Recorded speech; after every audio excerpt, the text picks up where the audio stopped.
Perkenalkan, nama saya Made Ayu Jayanti Pritautami. Saya adalah seorang dosen pada jurusan Administrasi Niaga Politeknik Negeri Bali. Dengan bidang ilmu yang saya miliki yaitu akuntansi keuangan, dan saat ini saya sedang mengampu mata kuliah dasar-dasar akuntansi.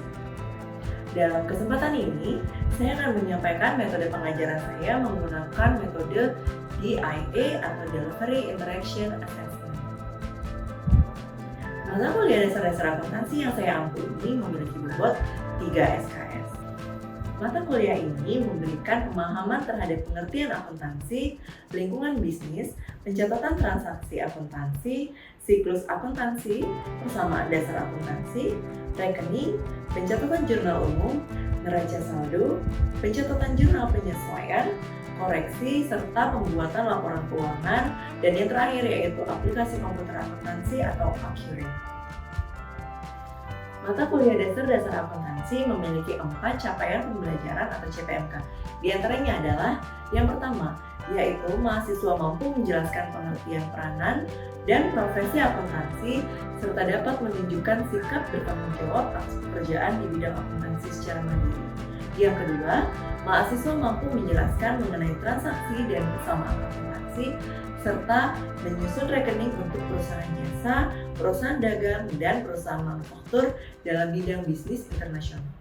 Yang ketiga, mahasiswa mampu menerapkan pemikiran yang logis, kritis, inovatif, bermutu, dan terukur dalam melakukan pekerjaan yang spesifik di bidang akuntansi, serta sesuai dengan standar kompetensi kerja. Yang terakhir yaitu mahasiswa mampu menunjukkan kinerja mandiri, bermutu, dan terukur dalam bidang akuntansi. Baik, adapun materi pembelajaran dalam mata kuliah dasar-dasar akuntansi ini adalah yang pertama yaitu akuntansi dan lingkungan bisnis, yang kedua transaksi dan persamaan dasar akuntansi, kemudian yang ketiga rekening dan penggunaannya, yang keempat siklus akuntansi perusahaan jasa, yang kelima siklus akuntansi perusahaan dagang, dan yang terakhir aplikasi komputer akuntansi atau Accurate. Keseluruhan materi ini terangkum dalam handout yang telah saya susun dan sesuaikan dengan FPS. Selain menyajikan dalam bentuk handout atau modul, saya dan tim dosen dari bidang ilmu komputer juga merancang modul daring untuk mata kuliah dasar-dasar akuntansi ini dalam bentuk aplikasi mobile. Jadi aplikasi ini bisa diinstal dalam PC ataupun handphone berbasis Android. Untuk sistem pembelajaran atau mode perkuliahan, yang pertama adalah kami lakukan secara daring selama pandemi COVID, yaitu tahun 2020. Kemudian pada tahun 2021 perkuliahan atau pembelajaran berlangsung secara hybrid, di mana berlangsung secara 50% luring dan 50% daring. Kemudian untuk pada tahun 2022 kami sudah full melaksanakan perkuliahan secara luring. Untuk metode pembelajaran sendiri, saya menggunakan case based, kemudian presentasi dan diskusi kelompok, dan yang terakhir yaitu self assessment menggunakan aplikasi mobile dan kuisis juga Mentimeter. Untuk interaksi dengan mahasiswa, saya melakukan dengan metode sinkronus dan asinkronus, di mana untuk sinkronus saya melakukannya dengan metode daring melalui Google Meet, e-learning PNB, kemudian mobile aplikasi yang telah saya buat, kuisis.com, mentimeter.com, serta WhatsApp group. Untuk asinkronus yaitu melalui pengerjaan case based melalui Google Classroom dan e-learning PNB. Untuk sistem penilaian yang saya lakukan adalah memiliki bobot masing-masing, di mana 10% untuk presensi atau kehadiran, 40% untuk keaktifan yang diantara mencakup tugas, presentasi dan diskusi, kemudian 25% untuk ujian tengah semester atau UTS, serta 25% lagi untuk ujian akhir semester atau UAS. Baik, sekarang saya akan menyampaikan dokumentasi pembelajaran yang telah saya sampaikan tadi. Yang pertama, saya memiliki dokumentasi Google Classroom yang saya gunakan untuk membagikan materi, melakukan diskusi maupun memberikan tugas atau kasus. Yang kedua, seperti yang telah saya jelaskan sebelumnya, saya juga menggunakan aplikasi berbasis mobile yang bisa diakses kapan saja dan di mana saja oleh mahasiswa dan bisa digunakan pada PC atau komputer serta handphone berbasis Android. Jadi aplikasi ini dibuat dengan tujuan untuk memudahkan mahasiswa dalam mengakses materi kuliah, tentunya dengan tampilan yang lebih menarik, dan di dalamnya juga disertai dengan latihan serta tugas untuk proses asesmen akhir pembelajaran. Oke, yang ketiga, selain menggunakan aplikasi tadi, saya juga menggunakan platform kuis, di mana nanti mahasiswa bisa melakukan kuis secara bersamaan dan juga secara online. Jadi poin untuk kuis tersebut juga nanti bisa langsung mereka dapatkan atau ketahui setelah kuis itu selesai mereka kerjakan. Pada dokumen terakhir, saya juga terkadang menggunakan Mentimeter di awal dan akhir perkuliahan untuk memperoleh feedback dari mahasiswa sebelum dan sesudah materi diberikan, sehingga saya bisa mengetahui sejauh mana mahasiswa sudah dapat memahami materi yang saya berikan. Baik, sekian tadi proses dan strategi pengajaran yang saya lakukan dengan metode DIA atau Delivery Interaction Assessment. Selanjutnya saya akan menampilkan rekaman proses pembelajaran dasar-dasar akuntansi yang telah saya lakukan dengan mahasiswa. Terima kasih dan selamat menyimak.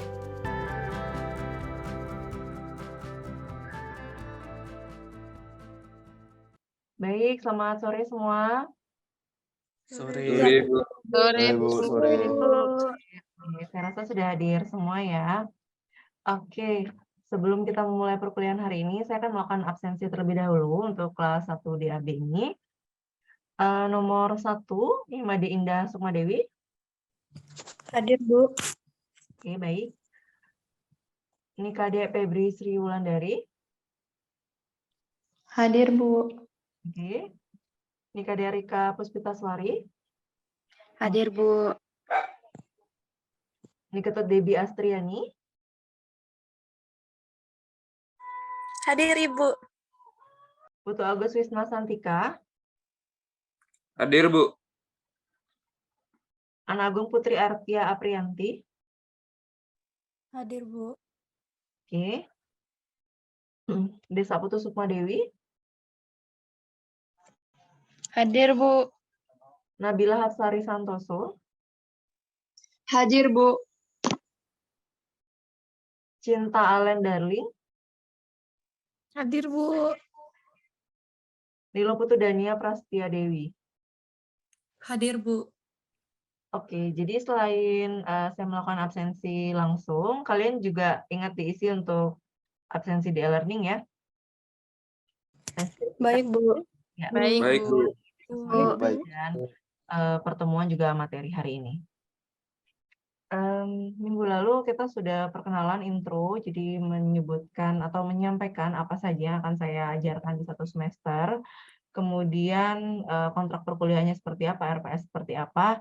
Di minggu ini, di hari ini kita pertemuan pertama. Jadi untuk materi hari ini kita adalah mengenai akuntansi dan ruang lingkupnya.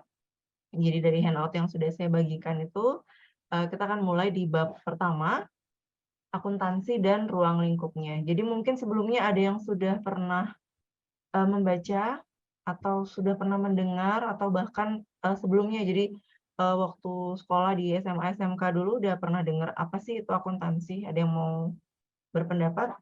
Mungkin akuntansi itu seperti ini, Bu, atau akuntansi adalah apa gitu? Ada yang mau berpendapat kira-kira? Siapa? Elisa. Elisa, oke, silakan Elisa. Gimana Elisa? Akuntansi merupakan aktivitas jasa yang berfungsi memberikan informasi kuantitatif mengenai kesatuan. Oke, itu seperti yang ada di handout juga ya. Ya, ada yang lain mungkin yang mau menambahkan atau apa sih akuntansi menurut kalian? Saya, Bu. Silakan. Akuntansi adalah seni mencatat, mengklasifikasi, dan mengiktisarkan transaksi-transaksi atau kejadian sekurang-kurangnya atau sebagian bersifat keuangan dengan cara menginterpretasi hasil-hasilnya. Oke. Ya, sudah cukup lengkap ya. Oke, kalau begitu kita mulai saja. Saya akan share screen untuk PowerPoint presentasi materi dari akuntansi dan ruang lingkupnya ini. Silakan disimak baik-baik. Jadi nanti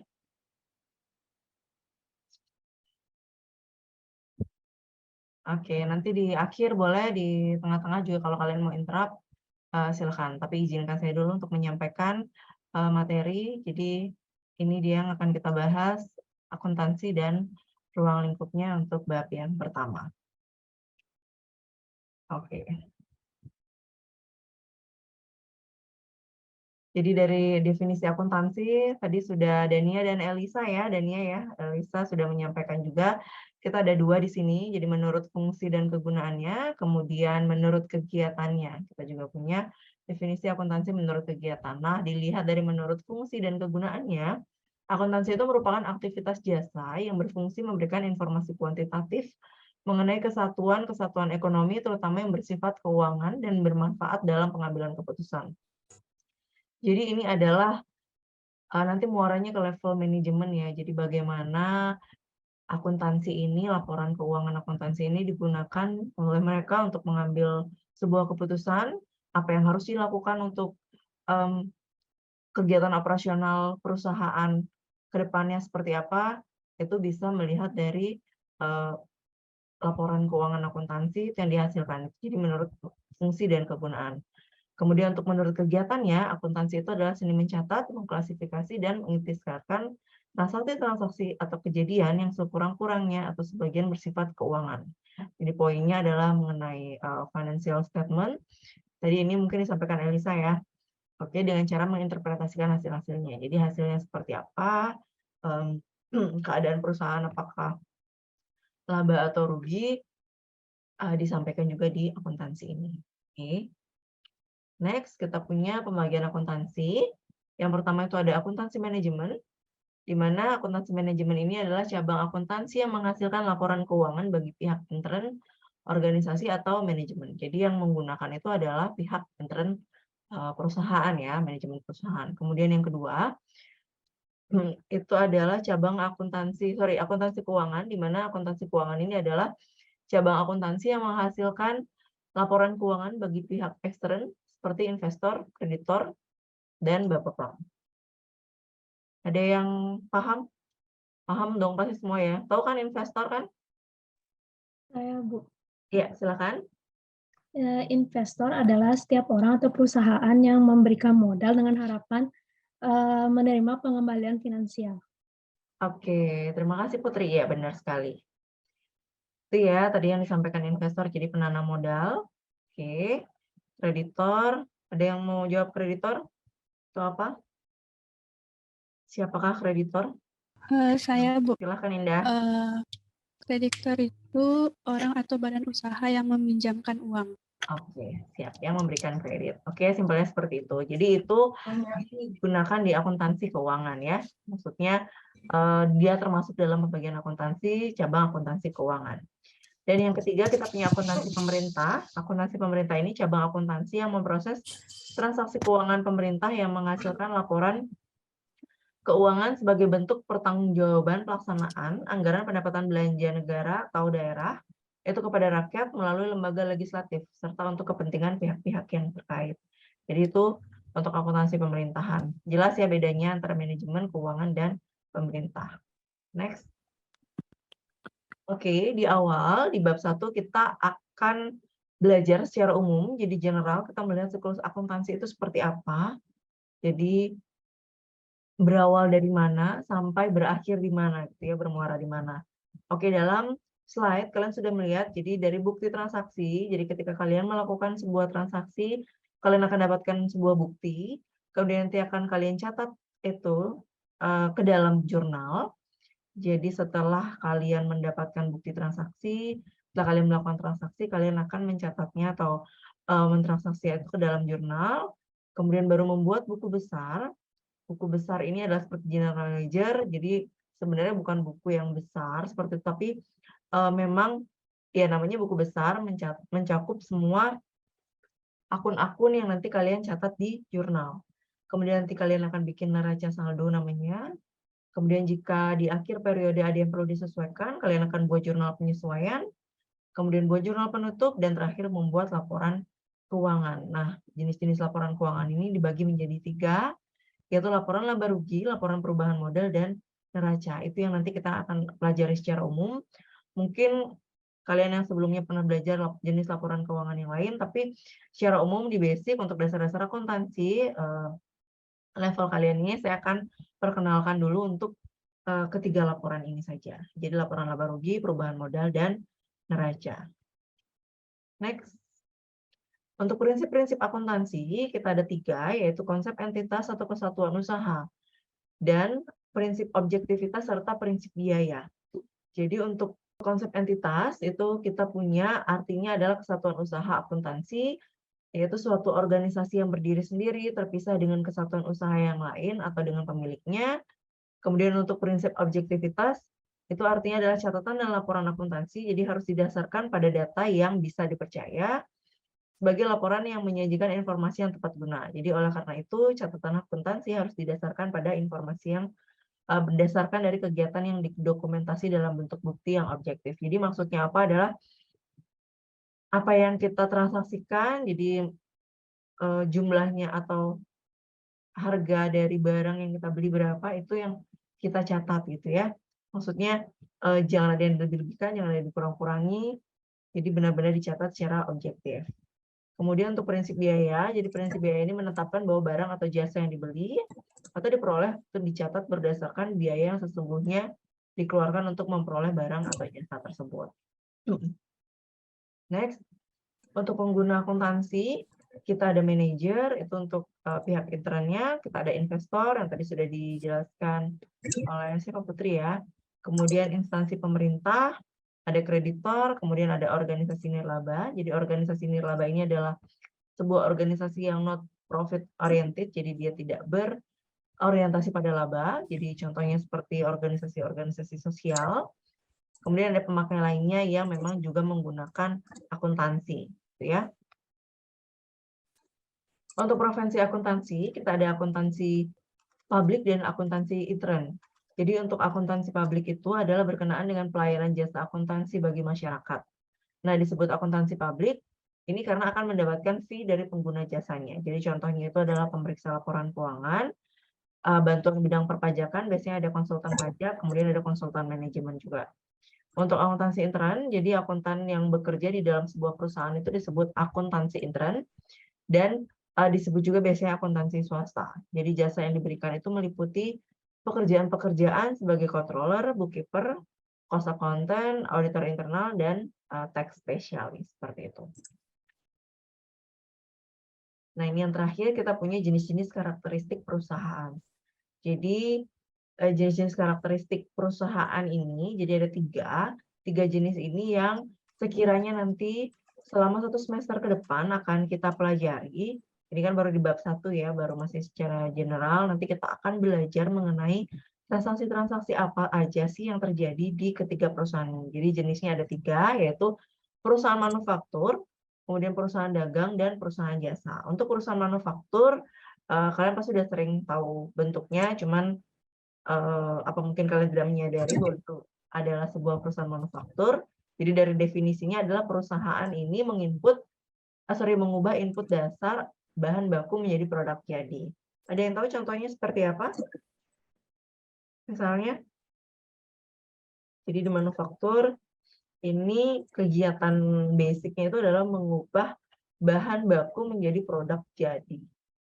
Ada yang bisa kasih contoh mungkin? Saya, Bu. Silakan. Ivan.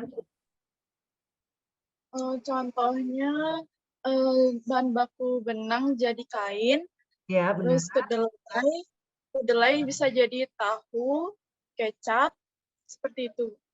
Jadi dasar. Oke, banyak ya sebenarnya contohnya. Jadi yang paling basic, paling biasanya orang-orang tahu, jadi mengubah benang menjadi kain gitu ya. Kemudian ada lagi yang dari kayu awalnya sampai jadi mebel, jadi rak, lemari, dan sebagainya. Itu benar-benar dari awal ya, dari bahan dasarnya sekali, dari bahan bakunya kayu. Kemudian ada tembakau, jadi rokok itu ya. Jadi itu namanya perusahaan manufaktur. Sampai situ kira-kira paham semua ya? Paham, Bu. Kita lanjut ke jenis perusahaan yang kedua, karakteristiknya adalah perusahaan dagang. Jadi perusahaan ini menjual produk ke pelanggan, namun tidak memproduksi sendiri barang yang akan dijual. Ini gampang banget nyarinya. kalau kalian ketemu reseller-reseller, maksudnya toko-toko supermarket yang memang dia menjual tapi nggak memproduksi sendiri. Jadi dia disuplai oleh perusahaan-perusahaan besar, gitu ya. Jadi menjual kembali, contohnya gula pasir, kemudian apa aja produk-produk sabun seperti itu yang kira-kira mereka bisa perdagangkan atau jual kembali tanpa memproduksi sendiri. Jadi bukan perusahaan itu yang memproduksi sendiri produknya seperti itu ya. Terus yang terakhir kita punya perusahaan jasa. Ini yang paling pasti banyak yang tahu ya. Udah, jadi perusahaan ini adalah menjual jasanya. Jadi menghasilkan jasa yang biasanya itu pelayanan atau profesionalisme di suatu bidang. Gitu. Jadi itu yang mereka jual. Ada yang mau kasih contoh nggak kira-kira perusahaan jasa itu apa? Banyak sekali. Saya, Bu. Iya, Saya, silakan. Bu. Intan lagi. Oh, Intan semangat sekali. Ya. Terima kasih. Terus, perusahaan jasa misalnya laundry, tukang parkir, salon. Oke. Bengkel, dokter bisa juga ya. Kalau tukang parkir, mungkin Ojek online. Oke, ojek online, iya benar sekali. Barbershop. Iya benar. Siapa itu yang jawab tadi? Reza ya. Oke, barbershop ya benar. Salon ya itu sejenis. Itu dia. Jadi karakteristik perusahaannya ada 3. Oke, untuk akuntansi dan ruang lingkupnya, jadi sudah saya jelaskan semua slide-nya. Semoga harapan saya sih semua bisa paham ya, tapi kalau memang masih ada yang ingin ditanyakan atau didiskusikan, silahkan boleh disampaikan, jadi saya akan coba jawab. Dan mungkin nanti kalau misalkan yang lain juga ingin menambahkan atau mungkin punya pendapat, silahkan. Jadi kita diskusi karena materinya sudah selesai. Mungkin ada yang mau disampaikan, ada yang mau ditanyakan, masih merasa kurang jelas?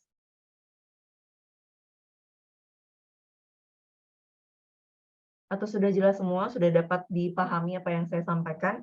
Karena ini juga materinya sudah di kalian ya, kalian sudah baca kan handout-nya ya? Sudah, Bu. Oke, betul sekali ya.